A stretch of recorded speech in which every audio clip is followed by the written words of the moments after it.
Permezz ta' ftehim li ġie firmat bejn il-Malta Enterprise u l-Kamra tal-Kummerċ, l-istart-ups f'pajjiżna ser igawdu minn servizzi, drittijiet u obbligi li jirriżultaw minn sħubija mal-Kamra tal-Kummerċ li tipprovdilhom pjattaforma biex l-idea tagħhom jiżviluppaw f'intrapriża li tkompli tikber.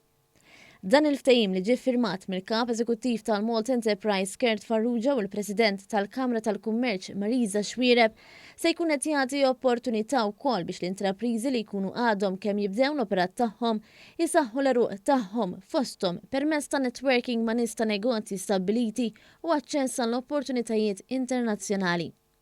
Il-President tal-Kamra tal-Kummerċ Marisa Xuereb qalet li l-Kamra temmen li l-istart-ups huma l-futur tal-intrapriża f'Malta. Dan il-ftehim huwa sinjal konkret ta' kemm il-Kamra tal-Kummerċ u kemm Malta Enterprise aħna kommessi li naħdmu flimkien biex nippromuovu l-istart-ups f'Malta u naraw li daw ikollhom rwol ċentrali fir-rekuperu tal-ekonomija wara l-pandemija. Fl-indirizz tagħha l-Ministru għall-Intrapriża Mirjam Dalli qalet li permezz ta' dan il-ftehim se tiżdied is-sinerġija mal-Kamra tal-Kummerċ biex finalment l-istart-ups f'pajjiżna ikunu suċċess. Nemmnu fil-potenzjal tal-startups u rridu nattiraw aktar startups sew lokali u anki internazzjonali biex ikomplu isaħħu l-ambjent kummerċjali f'pajjiżna u joħolqu aktar xogħol ta' kwalità.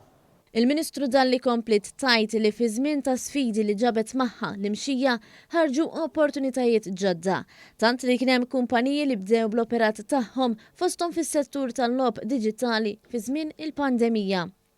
Dan il-ftehim se jagħti opportunità akbar ta' networking lil dawk in-negozji innovattivi li qed jibdew in-negozji tagħhom miċ-ċentru ta' inkubazzjoni f'Kordin. Din is-sena timmarka l-20 sena mindu dan iċ-ċentru twaqqaf. U bħalissa hemm 13 l-intrapriża li qed taħdem minn dan iċ-ċentru li jgħin lill-istart-ups biex jibdew l-operat tagħhom sakemm imbagħad ikabbru l-operat tagħhom u jespandu.